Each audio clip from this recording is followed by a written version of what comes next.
बिस्मिल्लाहिर्रहमानिर्रहीम। मिज़ाब चैनल के मुअज़्ज़िज़ सामीन अस्सलामु अलैकुम। वीडियो शुरू करने से पहले आप दोस्तों से एक छोटी सी गुजारिश, अगर आपने अभी तक हमारे चैनल को सब्सक्राइब नहीं किया तो सब्सक्राइब करें और साथ में लगे घंटी के बटन को ज़रूर दबाएं ताकि हर नई वीडियो का नोटिफिकेशन आप दोस्तों तक सबसे पहले पहुंच सके। दोस्तों, वीडियो अच्छी लगी तो इसे लाइक और अपने दोस्तों के साथ शेयर भी लाजमी किया करें और वीडियो पे अच्छे अच्छे कमेंट भी किया करें। चलिए दोस्तों, बढ़ते हैं अपनी आज की एपिसोड नंबर 17 की तरफ। वो कब से बाहर खड़ा हॉर्न बजा रहा था और रूह को फ़ोन पर पहले ही अपने आने की खबर दे चुका था, लेकिन वो अभी तक तैयार नहीं थी और यारिम को इंतज़ार करने की आदत ना थी। वो तेज़ी से भागती हुई बिल्डिंग से नीचे आई और आकर इसके साथ गाड़ी में बैठी थी। रूह, ये क्या तरीका है? मैं कब से तुम्हारा यहाँ खड़े इंतज़ार कर रहा हूँ और तुम ऊपर आराम से तैयार हो रही हो। मैं तैयार हो रही थी, अब तैयार होने में वक्त तो लग ही जाता है। रूह ने मुंह बनाकर इसकी डांट सुनी थी। बिल्कुल भी नहीं रूह, तुम्हें वक्त की कदर नहीं है। तुम्हें वक्त की कदर करनी चाहिए। तुम्हें पता है इस थोड़ी देर में कितने काम निपटा सकता था मैं, और तुम इतने वक्त से ऊपर क्या कर रही थी? मैं तुम्हें वहाँ से फ़ोन करके बता चुका था कि मैं घर आ रहा हूँ। तुम कौन सा वो फैशनेबल लड़कियों की तरह मेकअप करती हो? फिर तुम्हें इतना वक्त क्यों लगा? यानी मैं एक सेकंड का हिसाब मांग रहा था। आपने देखा नहीं, लेकिन मैंने मेकअप किया है। रूह मुंह बनाकर बोली थी। हाँ बिल्कुल, मुझे नज़र आ रहा है। तुम्हारी आंखों में काजल है और लबों पर लाइट पिंक कलर की लिपस्टिक, लेकिन मोहतरमा इसे मेकअप कोई नहीं कहता। क्या मतलब क्यों नहीं कहता? मैंने इतनी मेहनत से लगाया है। अब मैं हमारी आपी की तरह प्रोफेशनल तो नहीं हूँ ना। आपको पता है मेरी आपी इतना अच्छा मेकअप करती है, उन्होंने पूरा कोर्स किया है, पूरा बंदा बदल देती है। रूह ने खुशी से चहकते हुए बताया। आज से ज़्यादा उसे कभी मारिया के इस कोर्स की खुशी ना हुई थी। और प्लीज़ यार, मैं तुम्हारा मारिया नामा नहीं सुनना चाहता हूँ। तुमने मुझे इतना इंतज़ार करवाया, इसकी तुम्हें सज़ा मिलेगी। यारिम सीरियस अंदाज में बोला था। सज़ा? आप मुझे सज़ा देंगे? रूह को सदमा हुआ था। और नहीं तो क्या, सज़ा तो तुम्हें ज़रूर मिलेगी, ताकि आइंदा तुम ये गलती बिल्कुल ना करो। यारिम ने झुककर इसके लबों पर अपने होंठ रखे थे। रूह का चेहरा पल में सुर्खी छलकने लगा था। हम गाड़ी में हैं, रूह ने याद दिलाना ज़रूरी समझा। हाँ, इसीलिए इतनी कम सज़ा दी है। अगर घर में होते तो सोचो तुम्हारा क्या हाल होता। आप बिल्कुल भी अच्छे नहीं हैं, इसने मुंह बनाकर कहा था, जबकि नज़रें मिलाना और मुश्किल हो चुका था। हाँ, मैं बिल्कुल भी अच्छा नहीं हूँ, और घर वापस आने के बाद मुझसे अच्छा होने की उम्मीद भी मत करना। उसने तहे दिल से इसका लगाया इल्ज़ाम कबूल किया था। वो उसे पहले शॉपिंग मॉल लेके आया, उसके लिए इसकी जिस्मानियत के हिसाब से कपड़े लेने लगा था। अरे मेरे पास इतने सारे कपड़े हैं और कपड़ों की ज़रूरत नहीं है। आप क्यों बेकार में अपने पैसे बर्बाद कर रहे हैं? रूह को बेकार में इतना कुछ खरीदना बिल्कुल अच्छा नहीं लग रहा था। तुम पे खर्च करने से मेरे पैसे बर्बाद नहीं होते। तुम्हारे लिए तो कमाता हूँ, मेरा सब कुछ तुम्हारा है। उसके गाल पर चुटकी काटते हुए बोला था और फिर शॉपिंग में मसरूफ़ हो गया। उसने सब कुछ अपनी पसंद से लिया था। इस बैग का मैं क्या करूँगी? मैं नहीं उठाती ये पर्स वगैरह, मत उठाओ, लेकिन पास होना चाहिए। उसे औरतों की शॉपिंग का ज़्यादा तजुर्बा ना था। उसके हाथ में जो आ रहा वो ख़रीदे जा रहा था। मैं इसे कहीं रख कर भूल जाऊँगी। रूह ने अपना मजाक उड़ाया। हाँ, ये भी अच्छी बात है। तुम ऐसा करो, तुम मुझे अपना गार्ड रखवा लो। तुम जहाँ जाओगी मैं उसे उठाकर पीछे पीछे आऊँगा। यारिम, आपको क्या हो गया है? आप पहले तो ऐसे नहीं थे। यारिम किस तरह की बातें रूह को कंफ्यूज कर रही थी। दीवाना हो गया हूँ तुम्हारा मामले में, तुम्हारा साया बन के रहना चाहता हूँ। ये शख्स इजहार के मामले में कितना अमीर था, बात बात पर अपने दिल की बात उससे कहता। रूह, अगर तुमने नाखन खाने ना छोड़े तो मैं तुम्हारा खाना पीना बंद कर दूंगा। यारिम इससे जब भी कोई ज़ुबानी बात करता वो अपने नाखन चबाना शुरू कर देती, जबकि यारिम को इसकी आदत से चिढ़ होने लगी थी। मैं नहीं खाती, ये तो खुद ही मुंह में आ जाते हैं। वो मासूमियत से बोली। हाँ बिल्कुल, तुम्हारे नाखनों की तो टांगे हैं जो अपने आप चल के तुम्हारे मुंह तक आ जाते हैं। आज के बाद तुम्हारे हाथ तुम्हारे मुंह में देखना, तुम्हारे हाथ काट दूंगा, धमकी देता। इसका हाथ पकड़कर वो आगे चल दिया था। आप मेरे हाथ काट देंगे? रूह आंखें पटपटाती पूछने लगी थी। यारिम ने घूर कर देखा था। मतलब अगर आप मेरे हाथ काट देंगे तो मैं खाऊंगी कैसे, काम कैसे करूंगी, खाना कैसे बनाऊंगी? मैं हूँ ना, तुम्हारे सारे काम अपने हाथ से करूँगा। अगर आपको मज़ीद एतराज़ ना हो तो हम लंच कर लें। यारिम फिर से इसका हाथ अपने हाथ में लेकर चलने लगा था। हाँ चले, वैसे भी आपकी जारहाना बातें सुन सुनकर मेरे पेट के चूहे भी खुदकशी कर लेंगे, और अगर मैं सच में ऐसा जारहाना निकला तो यारिम एकदम सीरियस हुआ था। तो मैं भाग जाऊंगी, रूह हंस कर बोली थी। भाग कर दिखाना, जान ना निकाल दी तो कहना। हाथ की गिरफ्त सख्त हो चुकी थी लेकिन वो कुछ नहीं बोली, बस उसके साथ चलती रही। शायद यारिम को ये बात पसंद नहीं थी कि वहाँ से दूर जाने की बात करे वो। दोनों ने लंच किया। यारिम ने इसकी पसंदीदा डिशेज मंगवाई थी। वो आराम से खाना खा रहा था, किसकी तरफ देख भी नहीं रहा था। उसे मुकम्मल नज़रअंदाज कर चुका था। यारिम, आप नाराज़ हैं? रूह जो कब से नोट कर रही थी वो इससे बात नहीं कर रहा, पूछने लगी। हाँ, वो मुख्तसर सा जवाब देकर खाना खाने में मसरूफ़ हो गया। सॉरी यारिम, मैं आइंदा ऐसी बात नहीं करूँगी। आप प्लीज़ मुझसे नाराज़ ना हो। रूह ने उसके हाथ पर अपना हाथ रखा। ठीक है, मुझे अपने हाथ से खाना खिलाओ। यारिम ने अपना हाथ उसके हाथ के नीचे से निकालते हुए कहा। रूह ने एक नज़र पूरे होटल में डाली जो लोगों से भरा हुआ था। यारिम, यहाँ सबके सामने? वो आंखें निकाल कर इसे देखने लगी। क्यों, बीवी हो मेरी, सबके सामने खिलाने में क्या प्रॉब्लम है? आप घर चले, मैं आपको अपने हाथों से खिलाऊंगी, रूह ने हार मानते हुए कहा था। यहाँ क्यों नहीं? अगर मेरी नाराज़गी दूर करना चाहती हो तो यहीं सबके सामने मुझे अपने हाथों से खिलाना होगा। यारिम प्लीज़ ऐसे मत करें, रूह ने मिन्नत करते हुए कहा था। ठीक है, तुम मुझे नाराज़ ही रहने दो। यारिम ने नाराज़गी से चेहरा फेरा, जबकि डिम्पल साफ शरारत की गवाही दे रहा था। लेकिन रूह को होश ही कहाँ था डिम्पल का। वो तो बस इसकी नाराज़गी का सोचकर परेशान हो रही थी। थोड़ी देर के बाद आखिर उसने हार मान ली और अपने हाथ से निवाला बनाकर इसकी तरफ किया, जो यानिम ने मुस्कुराते हुए खाया। लेकिन इसकी शक्ल देखकर उसे मज़ीद शरारत सूझने लगी थी। क्या कर रही हो यार, लोग देख रहे हैं, वो शरारत से बोला। रूह ने घूर कर इसकी तरफ देखा था। वो इसकी बात मान रही थी और अभी मज़ीद नखरे दिखा रहा था। आप बिल्कुल भी अच्छे नहीं हैं, रूह ने मुँह बनाकर कहा। तो यानिम का कहका बुलंद हुआ।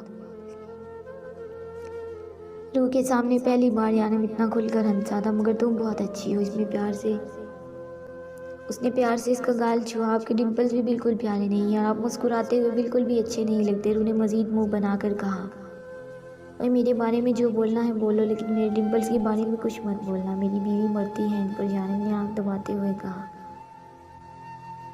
आपकी बीवी भी बुरी है, आप भी बुरे हैं, आपके डिम्पल्स भी बुरे और आप हंसते हुए अच्छे नहीं लगते। रूह को ज़रूरत से ज़्यादा ही गुस्सा आ गया था, लेकिन इस तरह से गुस्सा निकालती हुई यानिम को बहुत क्यूट लग रही थी। वो इसकी मासूम बातें सुनकर हंस रहा था, जबकि दूर कोई था जो इनकी इस हंसती खेलती ज़िंदगी को देख कर खुश नहीं था। आने वाला वक्त इनके लिए बहुत कुछ ला रहा था, जिसके लिए यानिम तैयार था, लेकिन रूह नहीं।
जारी है। दोस्तों अगर आपको वीडियो पसंद आए तो इसे लाइक और अपने दोस्तों के साथ शेयर लाजमी करें, और अगर आप मेरे चैनल पर नए हैं तो चैनल को सब्सक्राइब करें और साथ में लगी घंटी के बटन को ज़रूर दबाएं ताकि हर नई वीडियो का नोटिफिकेशन आप दोस्तों तक सबसे पहले पहुंच सके।